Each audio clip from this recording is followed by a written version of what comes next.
Bonsoir. Bonsoir. Nous avons vu Allié de Robert Zemeckis avec Brad Pitt et Marion Cotillard, qui parle de l'histoire de... Ça parle de l'histoire de... de ce couple formé par ces deux acteurs de blockbuster qui se retrouvent en Seconde Guerre mondiale à devoir se prendre pour mari et femme pour buter un ambassadeur allemand.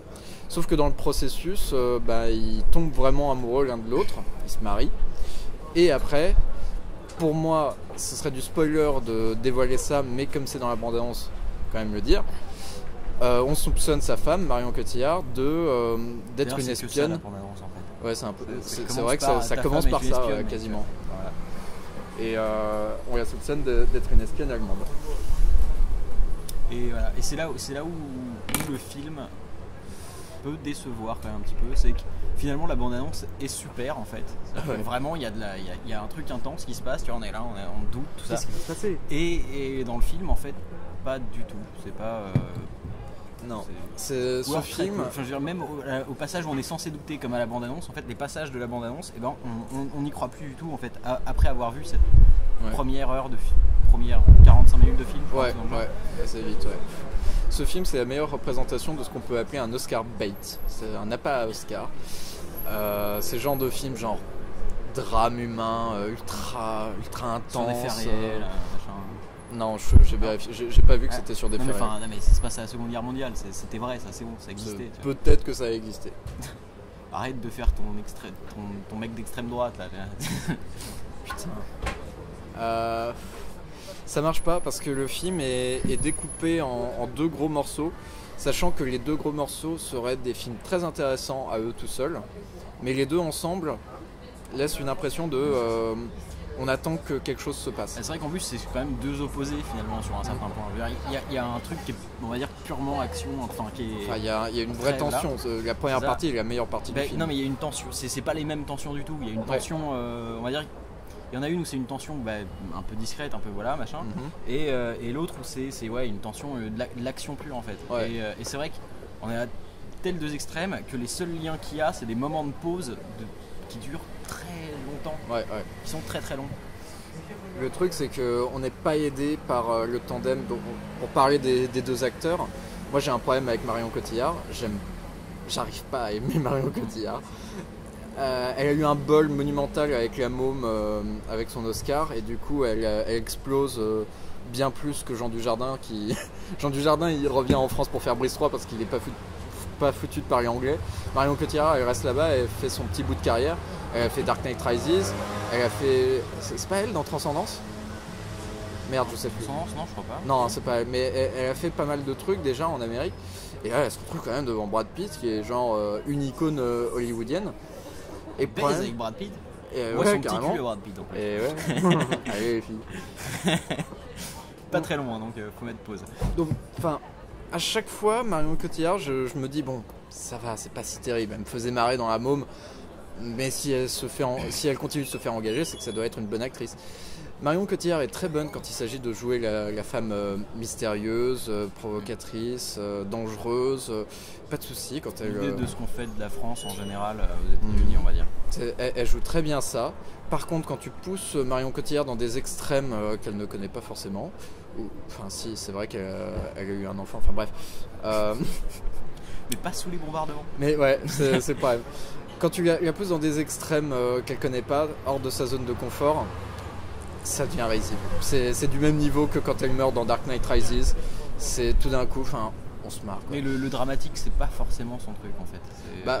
Je te dis, moi, cette première partie, quand elle séduit Brad Pitt, ou faussement séduire Brad Pitt, ça marche pour moi. Oui, mais justement, c'est là où Brad Pitt non plus est pas fou, quoi. C'est-à-dire que le mec, déjà, la première partie où elle le séduit, elle est là en séductrice, et lui, il tire la gueule pendant tout le film. Voilà, il est là, il dit 2-3 mots de français vite fait, alors tout le monde le prend pour un français pendant tout le film, mais c'est vrai que son jeu d'acteur, même à ce passage-là, on dirait vraiment qu'il a vraiment pas envie de se la taper, quoi. C'est vraiment genre, il en a rien à foutre du tout, et c'est assez impressionnant. Ils tombent amoureux un peu magiquement l'un de l'autre. C'est ça, c'est-à-dire que pendant toute cette partie du film-là, on a l'impression qu'elle c'est une allumeuse complètement chaudasse, complètement tarée, pendant que lui, il est carrément complètement passif en fait. Brad Pitt dans ce film joue Brad Pitt. Et il joue le même Brad Pitt que tu retrouves dans des films comme World War Z. C'est-à-dire que c'est un Brad Pitt totalement chiant, là où Brad Pitt n'est pas un acteur mauvais, c'est un excellent acteur dès que tu lui donnes des rôles, à l'inverse de Marion Cotillard du coup, des rôles qui lui permettent de sortir de sa zone de confort. Quand tu le trouves dans l'Armée des 12 singes, quand tu le trouves dans Burn After Reading et même dans Seven, c'est un gars qui brille complètement, qui va explorer des choses, mais si tu lui donnes rien à explorer et que tu lui dis juste t'es un mec intègre qui kiffe ta meuf, eh ben il joue Brad Pitt en mode Chanel, Dior, tout ce que tu veux, et c'est chiant. Ouais, lui aussi il se fait chier, nous aussi on se fait chier. Enfin, c'est assez ouf comme on reçoit la détresse du gars qui a vraiment, t'as l'impression qu'il a vraiment pas envie de faire ça en fait.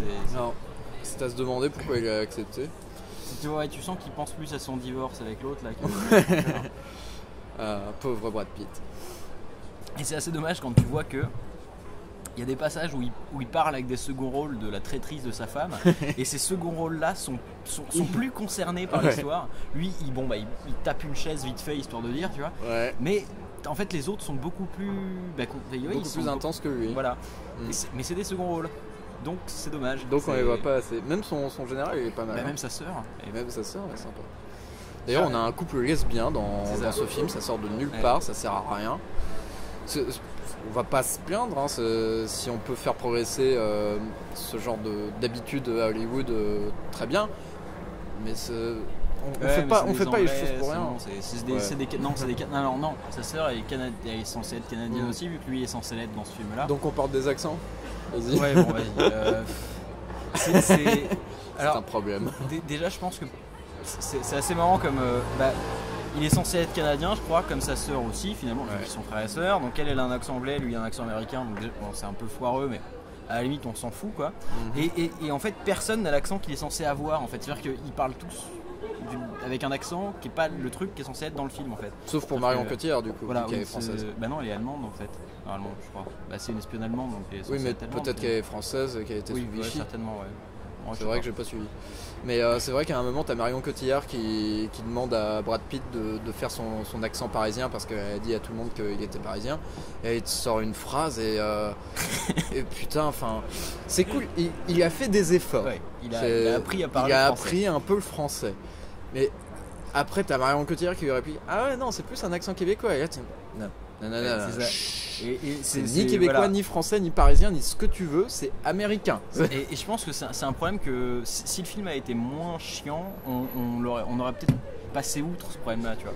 Mais c'est vrai que quand tu arrives devant des acteurs français qui parlent français parfaitement et qui sont français, qui l'entendent parler, ils disent ah oui, bon, vous êtes français vous aussi. Oui, c'est vrai que tu te dis non, il a complètement un accent anglais, c'est cramé direct. Genre, les nazis auraient dû le repérer à des kilomètres, le gars, tu vois. Ouais. Mais non, il le repère parce qu'en fait ils se rendent compte qu'il est pas chimiste. Sauf que non, justement il se fait pas repérer. Mais bref, on est quand même pas du niveau de Inglourious Basterds quand il fait l'italien, genre c'est bueno. Mais bon, ça fait toujours pas la blague. Mais quoi. Justement, le problème c'est qu'on est. Le but d'Inglourious Basterds c'est de montrer qu'il se merde en fait, qu'il se viande, c'est ça le but. Et là on se retrouve dans la même situation, mais le but c'est de montrer qu'il y arrive en fait. Et c'est ça qui est assez marrant. C'est que justement dans Inglourious Basterds il est génial pour ça. Autant là non. Autant là il aurait été génial pour ça, mais c'est pas le cas, donc c'est pas bon. Donc c'est dommage en fin de compte de voir un film de Robert Zemeckis qui est loin d'être un mauvais réalisateur. Il a fait des putains de classiques comme Qui veut la peau de Roger Rabbit, Seul au monde, là comme ça il m'échappe, Forrest Gump. Putain, ouais. Et là son dernier film que j'ai en tête c'est Flight avec Denzel Washington qui arrivait à porter le film à lui tout seul et c'était vraiment un bon film. Moi j'ai un très bon souvenir de Flight, mais là sachant que c'est pas un film adapté de faits réels ou adapté d'un bouquin, enfin pas que je sache, parce que pour les animaux fantastiques apparemment c'était adapté d'un bouquin, donc j'avais raison. Oui, mais alors attention, c'était adapté d'un dictionnaire écrit justement par le héros. C'était un inventaire d'animaux fantastiques qui décrivait. Voilà. Oui, enfin c'est super étiré comme. Plus raison. Bref, pour revenir à un peu plus. Pour revenir à Allier. Là, on se retrouve avec un film qui est découpé en deux, qui bâtit une grande intensité sur son premier acte, mais qui par la suite te fait lambiner, te fait attendre un retournement de situation. Parce qu'en fait, en plein milieu du film, tu te tournes vers moi, tu me dis je me fais chier, pas toi. Et moi, je te disais non, pas encore. Pas tout à fait. Parce que toi, t'avais encore espoir. Moi, j'avais encore espoir. Je me disais, c'est pas possible que ce soit nunuche à ce point. C'est pas possible que tu aies réuni Brad Pitt, Marion Cotillard, que tu fasses une production hollywoodienne super travaillée avec des beaux cadrages, une certaine symbolique dans les plans, avec des scènes originales comme la scène où ils font l'amour dans la bagnole qui permettent de sortir un peu des tempêtes de sable et ouais, tout bordel qui est vraiment ouf. Vraiment bien. Ça permet de sortir des sentiers battus. Enfin, comme il dit Karim Debache, tomate, oignon, sauce kebab. Il n'y a pas de raison qu'il se passe rien à la fin, sauf que non. On va pas gâcher la fin pour vous, mais à la fin il se passe exactement ce que tu avais prévu dès le début, ou même ce que tu avais prévu dans la bande-annonce. Bah non, moi justement j'espérais dans la bande-annonce qu'il se passe pas ça en fait. Tu vois, oui, mais c'est justement ce qui se passe du coup. Et c'est vrai que c'est assez dommage. Et même je sais plus ce que je voulais dire. J'ai oublié. Mais voilà, du coup tu te fais chier. Bah c'est ça en fait. Le problème c'est que les moments de transition entre les deux gros actes on va dire du film sont très longs, et même je dirais même le premier acte en fait, le passage au Caire en fait. Ouais. Tout Casablanca. Le début, ouais, Casablanca. Voilà, pourquoi j'ai dit Caire? Attention, ils vont repérer ce genre de choses. Ah non, ils vont me tuer. C'est le passage à Casablanca, c'est tout le début, la préparation en fait de Brad Pitt à cette opération. À cette opération, elle est très lente aussi en fait. Oui, mais comme il y a une intensité qui monte et comme il y a ce jeu de séduction avec Marion Cotillard, pour moi ça reste divertissant. Il n'y a que Marion Cotillard dans le jeu de séduction. Il y a pas Brad Pitt, il est pas là. Oui, c'est vrai que c'est. Et ce qui fait que je trouve, enfin, tu vois, c'est là en fait où j'ai commencé à me dire ah merde, tu vois. Puis après, en fait, ils arrivent à Londres, ils ont un enfant, puis on les voit joyeux, heureux, ils vont chercher des champignons. T'espères constamment qu'il va se passer quelque chose, un truc intense. Bah ils baisent quoi. Et ils baisent. C'est vrai que c'est pas lent en fait, c'est juste que on va avoir un gros truc et puis d'un coup là plus rien et on va attendre. C'est un film qui peut presque marcher si c'est le genre de truc que tu zappes sur TF1 un dimanche soir, que tu sais pas quoi regarder et que t'es un peu pris au milieu de ce truc là, que tu sais pas ce qui va se passer. Ça peut fonctionner. Ouais. Mais ça reste prévisible. Pour un truc où tu vois des affiches dans la rue, où tu as vu la bande-annonce sur YouTube, etc. Non, ça marche pas parce que tu as vu quasiment tout le film avec la bande-annonce. C'est un Oscar bait et c'est pas aidé par le tandem qui fonctionne pas.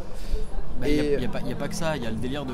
Je pense que là aussi où c'est compliqué, c'est d'arriver sur un truc où on a de l'action pure et en même temps derrière on a de l'histoire d'espionnage. Ouais. Et donc vraiment c'est le truc, le cul entre deux chaises quoi. Il se retrouve dans une situation où de jongler de l'un à l'autre, il a vraiment du mal en fait à le faire et ce qui fait que voilà, c'est ça, on se retrouve avec des passages très longs, très, très chiants, avec des seconds rôles qui sont plus concernés par l'histoire que le premier rôle. Après, je voudrais juste mettre le doigt sur une nuance. Ok, le film est long, ok, le film est mal découpé, mais il faut bien admettre que toutes les scènes ont une utilité. Et ça, c'est assez rare pour le souligner. C'est-à-dire que vraiment, à chaque fois que tu construis le personnage de Marion Cotillard et de Brad Pitt, même s'il est très pâle, tu comprends ce qui se passe et t'as pas l'impression d'avoir vu une scène qui sert à rien. C'est juste que tu t'es fait chier avec cette scène. C'est ça, c'est vrai que je dirais pas que c'est forcément un mauvais film nécessairement là-dessus en fait. Tu vois ce que je veux dire? C'est ça. C'est vraiment, il y a une merde quelque part. En fait, il y a le grain de sable qui coince dans l'engrenage et ça fout la merde partout finalement. C'est comme le coup des accents. Je pense qu'on se serait moins attardé dessus si on s'était moins fait chier en fait. Tu vois. Et c'est vraiment que ça en fait qui fait le truc en fait. J'ai dit en fait plein de fois dans ma phrase. Non, mais c'est une belle façon de conclure, Thomas. On va vous laisser là-dessus. Allier, c'est pas ouf, c'est un peu chiant. C'est une bonne super production hollywoodienne. C'est un Oscar bait. Bah, c'est dommage. C'est un peu dommage. C'est tout pour le moment.